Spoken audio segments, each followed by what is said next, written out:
Remember the days when there was that kind of integrity? Like, I have a little money or investment in the game, so I'm going to recuse myself. I mean, that's what you're supposed to do.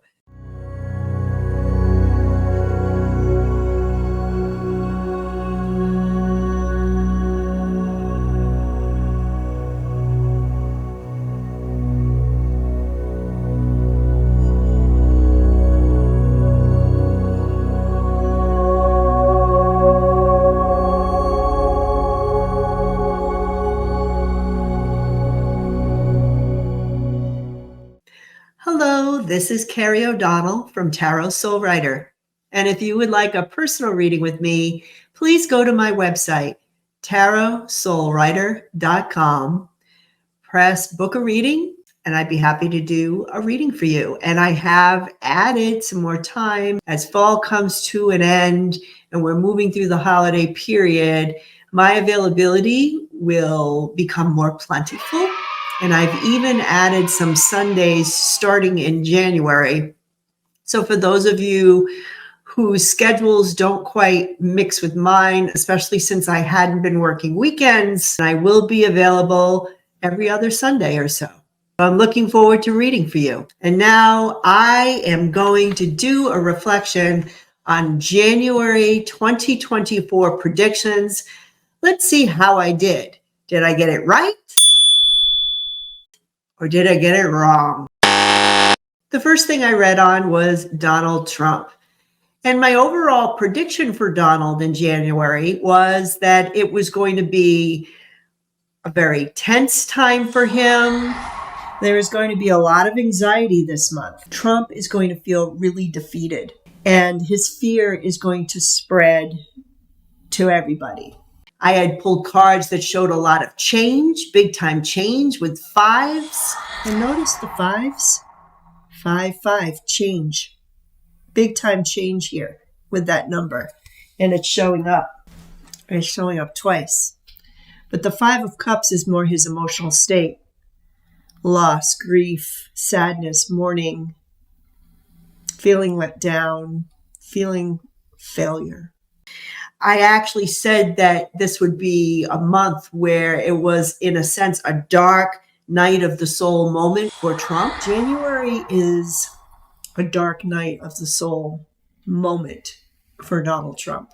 So let's look at January. What really happened to Trump during that time, and did I get it right? The biggest thing that happened to Donald was on January 26th, in which he was liable for sexual assault in the E. Jean Carroll case, and he had to pay up $83 million, or that was part of the verdict. This was huge. This was a moment when we saw and witnessed that Donald Trump was being held accountable. And yes, I do feel like at that moment, Donald had or started to have a dark night of the soul moment. This came at the end of the month, and it was one of the more significant things that happened to Trump. But other things during that month was starting to eat at him.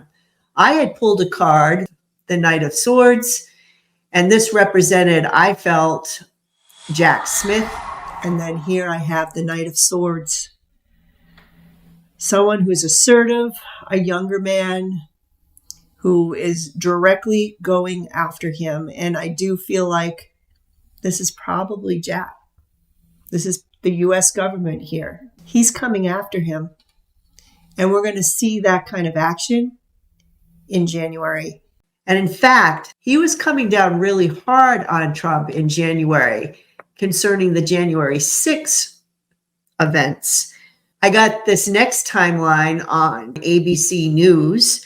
And the first thing that they noted was on January 4th, lawyers for Trump asked Judge Chutkan to hold special counsel Jack Smith and members of his team in contempt of court, which they claimed were violations of the current stay of his case as the appeals process played out. So that began the month. Then on the 7th, the special counsel's team uncovered previously undisclosed details about Trump's refusal to help stop the January 6th attack as he sat watching TV inside the White House. On the 9th of January, a 3-judge panel on the Washington, D.C. Court of Appeals heard arguments on Trump's efforts to have his case dismissed based on his claims of presidential immunity.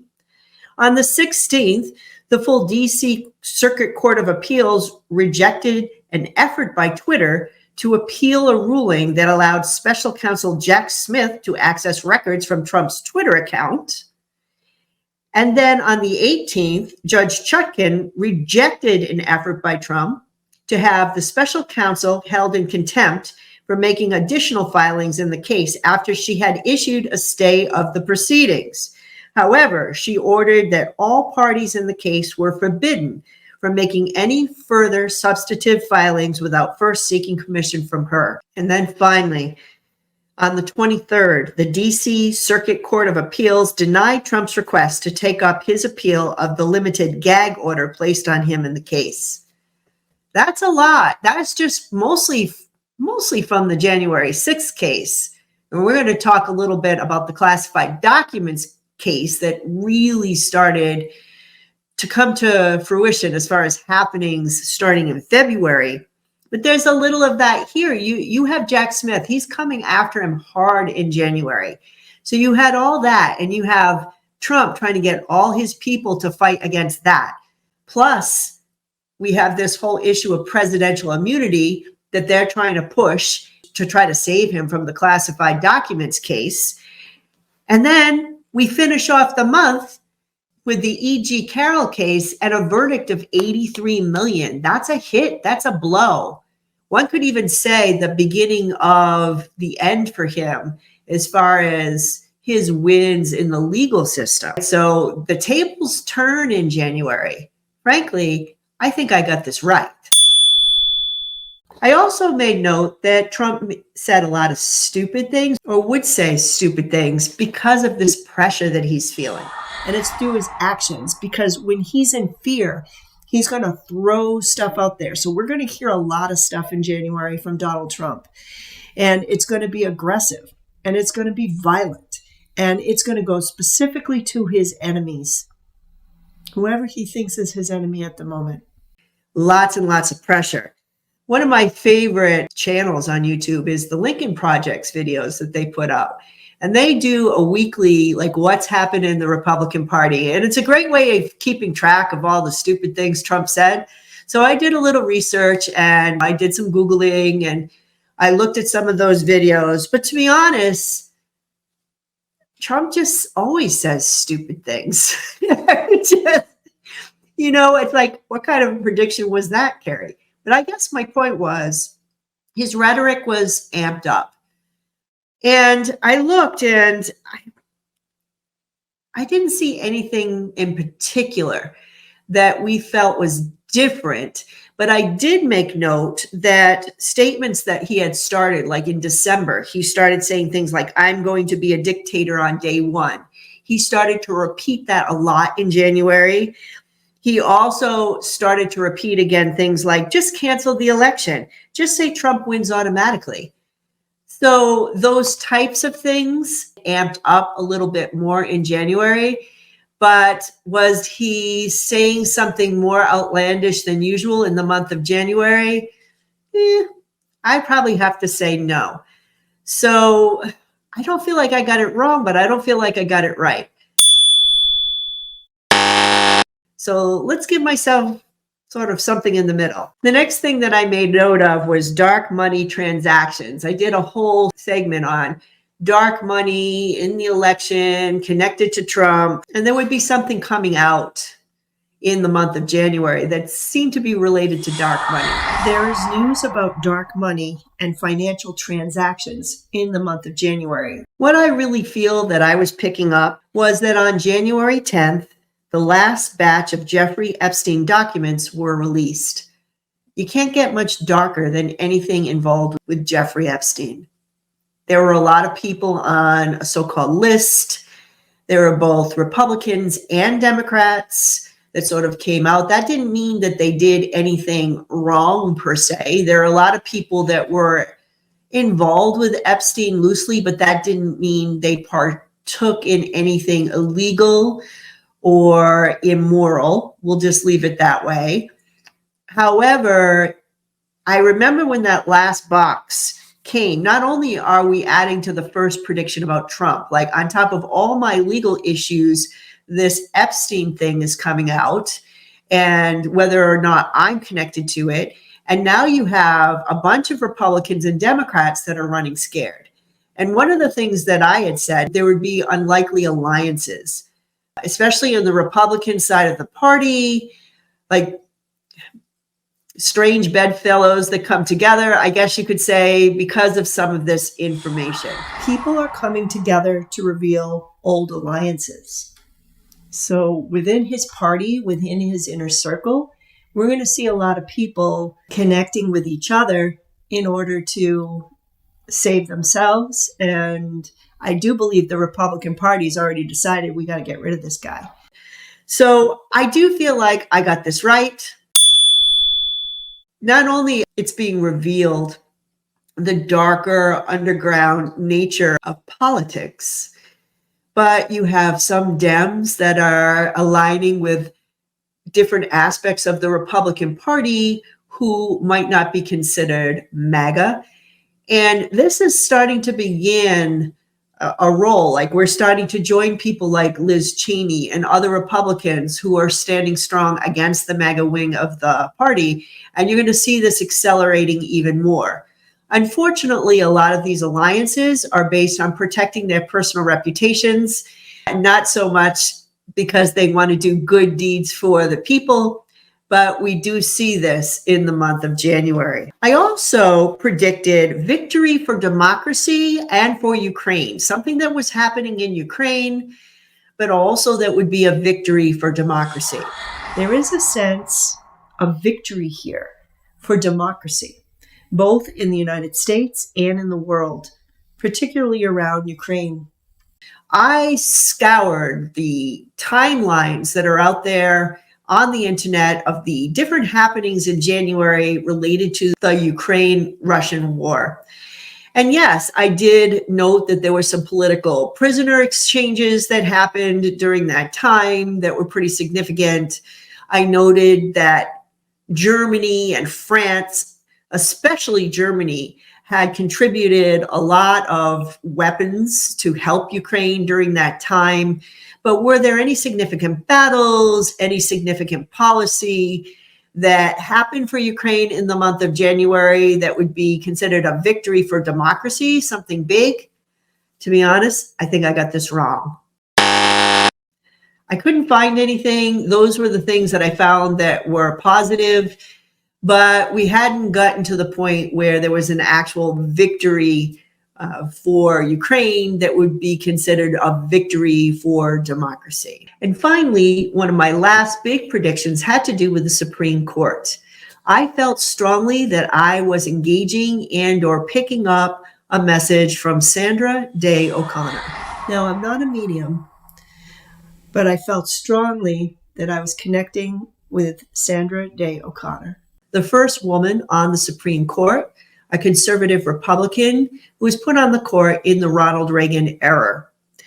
I got the message that there would be a lot coming from the court, a lot of messages, and that we should use our intuition and think about what's behind the words they say, that type of thing.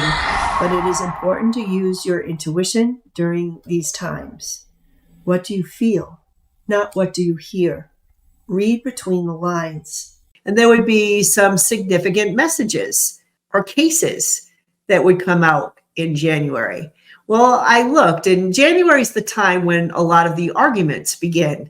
And the one that really just popped out to me, and it had popped out to me during that period as well, was Loper Bright Enterprises versus Raimondo, which was a case that attempted to overturn the Chevron doctrine. And it did, in fact, overturn it in June. The Chevron doctrine has a direct relationship to Sandra Day O'Connor. And it's interesting, she came through. I felt very strongly this had something to do with the Supreme Court. That's when it just really struck me. Like, why would I get a message from her in particular? I feel like it's because she had some skin in the game with the Chevron doctrine. In 1984, when she was on the court, she actually recused herself from this particular case because her father's estate had stock. I think I wrote in one of the parties, how times have changed, huh? I mean, remember the days when there was that kind of integrity? Like, I have a little money or investment in the game, so I'm going to recuse myself. I mean, that's what you're supposed to do. That's how things have changed. It's crazy. So she didn't actually rule on the Chevron doctrine, but her colleagues did. She was part of listening to this stuff during the time. And what did that doctrine do? And I wrote down, basically in a nutshell, it led to some regulation of businesses, and it did defend a way to protect public health and welfare. So these regulations were in place so certain regulatory agencies could make sure, for example, our food is safe, like the FDA, environmental protection, so we could actually have clean water and clean air. And in fact, I believe it was Clean Water Act that may have been part of the original case, or that was something that was on the table. So we have been living since 1984 with a certain amount of regulations that help to protect us. And now we have this case. They began the talks in January where they were challenging this case in order to overturn Chevron. And in fact, they did. Sandra Day O'Connor said this would be significant and use our intuition to figure out what is behind why they did it, basically. And that there would be other sort of scandalous or crazy things that would be coming out of the Supreme Court. Being that a few months later, we got this ruling that presidents are immune in certain cases. In fact, these are really significant rulings. One of the things that, unfortunately, the overturning of the Chevron doctrine did was regulatory chaos. So people didn't know how to regulate things related to environmental protection, healthcare, et cetera. There was increased litigation, which crowded the courts, slowed some things down. When things are slowed down, you can get away with more because shenanigans can happen until things are pushed through the courts. There are changes to Congress, changing the way that they can make laws. It reduced the power to curb pollution, which is so huge in a time where we are in a global environmental crisis. So these are just a few of the things that happened with the overturning of Chevron that is impacting us today. And I want to say that a lot of the food safety things that have been happening lately, breakouts of listeria and E. coli, et cetera, have to do with a regulatory body, in this case, the FDA. When you start loosening regulations that help protect the public, bad things can happen. So Sandra Day O'Connor came through and warned us, it's starting here in January. And I think I got this one right. Those were my January 2024 predictions. I think it did pretty good. I think the biggest miss was my prediction on Ukraine. Tomorrow, we'll look at February 2024 predictions to see how I did. Until then, you have a good rest of your day. Bye-bye.